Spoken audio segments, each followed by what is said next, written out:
Why, hello there everyone. I'm Laxow, aka the Kumo Sensei. 皆さん、こんばんは。よいしょにしょど。And today I'm doing an unboxing, and this one is pretty interesting. So, today I'm unboxing 10 tarantulas. These 10 are the same species, which they're also known as the Ornithoctoninae, species Ho Chi Minh. And these specimens did come from an Asia import, so a lot of these did come in really rough shape, and as you can see, they were shipped in substrate, which is something you don't do, but when you're ordering from things that come from imports, usually they just ship it however they ship it, so you kind of just had to take it for what it is, and basically just immediately start the treatment process. Because of that, I immediately put the camera down and just went straight into putting these guys into a quarantine, treatment enclosure. This is just so I can get them up and going again. So let's actually talk about quarantining and basically the treatment process of these tarantulas. So I don't usually quarantine any tarantulas unless they're imported or wild caught, such as this case here. And this is just to be sure that they're healthy, I can get them going again, and so they thrive. I did actually order a batch of these before this one that you're seeing today, and the majority of them were Sauropogopas species Bakma, and surprisingly, of that first batch that I ordered, one of them was a Ho Chi Minh, and that one Ho Chi Minh tarantula, believe it or not, came with parasites. So I did have to quarantine that one, and luckily I did get most of it off, and I will actually show that one here on this video at the end of me feeding it, and it still does have at least 1 or 2 parasites on it, but I did remove that. And as I'm making this video, I don't see any more on them, which is a good sign. This is the reason why I quarantine tarantulas sometimes. Now, if you're ordering a tarantula from someone reputable or someone who has already done the process of, dealing with their wild caught, treating them, usually it should be fine. But in my case, since I'm pretty much buying fresh off the batch of the person that imported them, I have to kind of go through the process. And sometimes you will get a lot of loss. And it's not because of parasites, but usually because of the shape they come in. A lot of them will come in skinny, missing legs, injuries possibly, things of that nature. So if you're buying these, you kind of had to know what you're getting into. And one time I did make a big order and 80% of what I ordered came in dead. And in this case, you don't really get refunds because you know what you're buying here. So I actually did not buy these to sell these. I actually bought these for captive breeding, but of the 10 that I got today, all 10 of these are female. So I am looking for a male of this species, and if you know somebody or if you have a lead to somebody that could possibly have one, please let me know, because I am desperately looking for a male. Because in this case now, I have 11 females and 0 males. Males are extremely desirable, but the sad truth is that a lot of typical hobbyists that have males, they don't know how to utilize them. And other YouTubers and influencers, they kind of put a bad rap and a bad name on male tarantulas, but to us tarantula breeders, male tarantulas are so valuable. You just don't know how to utilize them, like us tarantula breeders do. So use this as an example. 11 females, 0 males. And people still want females. It's honestly almost diabolical at this point. But it is what it is, and I am looking for a male tarantula of the species. So if you know anyone that has one, please let me know. So let us actually talk about the value of these females. So currently in the market, these females are around $275. Some are selling for $300. So I could easily sell all 10 of these for $3,000 if I wanted to, because I'm pretty good at selling tarantulas, obviously, and also because I know the market quite well. Now slings of this species is going around $65 to $75.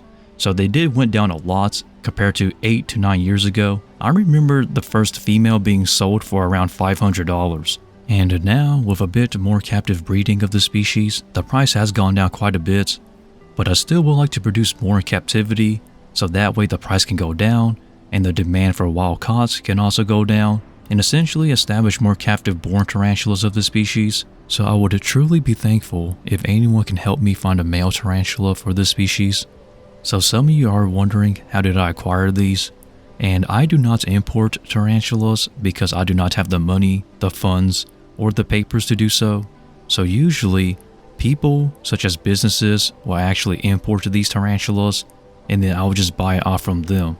and then usually I sell it to another business, and then eventually it'll reach the hands of you, the consumer, and that's when you, the consumer, will pay full price. So as it goes down more hands, the prices of it sort of goes up because they got to make their money back for what they bought it for.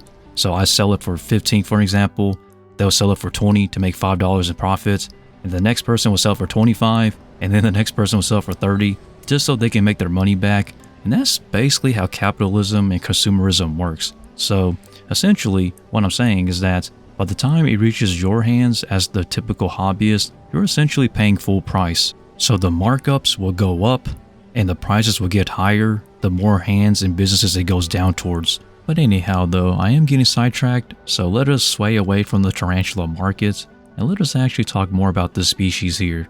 So these Ho Chi Minh tarantulas actually came into the hobby around 2016 to 2018, and the first females, believe it or not, were very expensive. They were around $450 to $500 for a female, and honestly, males, it was kind of a question mark because no one really had any males, but eventually a male did come around, and captive breeding did start, but the prices really didn't go down until like 2022 to 2023.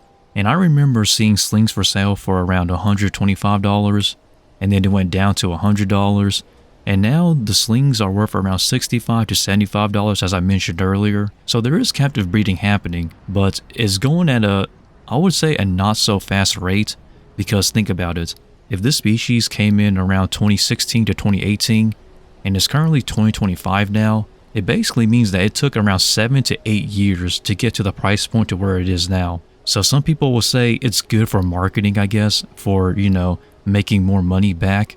But for me personally, it just tells me that the scarcity is kind of, there's not many around. So that's the reason why I bought so many of these, hoping I will get a male and try to get a breeding project going to basically establish more captive breeding, more captive born tarantulas. And with the result of that, the prices will go down. But as you can see today, all females. So a male will be needed here. And please get the message out. But anyhow though, let us actually show you the first Ho Chi Minh tarantula I got from my first batch. And this one here did molted in my care, and it is a confirmed female, a mature female that is. Her spermatheca is fully scleroterized, so it's fully developed, meaning ready to breed. And honestly, she looks very beautiful, despite having 1 or 2 mites attached onto her, which I did wipe off with a Q-tip later on after this video. So as I mentioned earlier, this female is still going through quarantine just to ensure that I can get her up and going again, clear free of parasites and things like that. So this female is doing much better than the way she came in, because I'll tell you, when this female came into me, she was extremely beat up, like extremely beat up, and I'm glad to see that she looks amazing. She looks 1,000 times better than the way she came in. And funny enough, the first batch that I ordered, pretty much they were all Sauropogopius species Bakma. This was the only Ho Chi Minh of the batch, so that was really cool honestly. So the Bakmas, I'm planning to save that for future breeding projects and add that with the rest of the group that I currently have, I guess, which is like, let me see, I think it's like 6 females and 1 male. So that male is going to have a blast of his life. And as for the Ho Chi Minhs here, 11 females and 0 males. So that male, whenever I do get him, he's going to be the most happiest male tarantula I'll ever see. So you may be wondering what is the plan now, and it's very straightforward. The first plan is to get these through the treatment process for these females, ensuring that they're parasite free, they're fattened up, and making sure that they're thriving in captivity. Then the next goal is to get a male tarantula and get that male ready to breed with these females, and the rest is pretty much straightforward. It's self-explanatory obviously, establishing more captive bred specimens. But if everyone can, please feel free to share this video, like, comment, subscribe as well, and basically help me out on establishing more captive bred specimens of the species, because that would help a lot. And I'm hoping in the future I can find a male, and if I do, that is going to be something I'm truly going to be thankful for. But as always everyone, thanks for watching, stay lax, and Laxow out from the Kumo Sensei.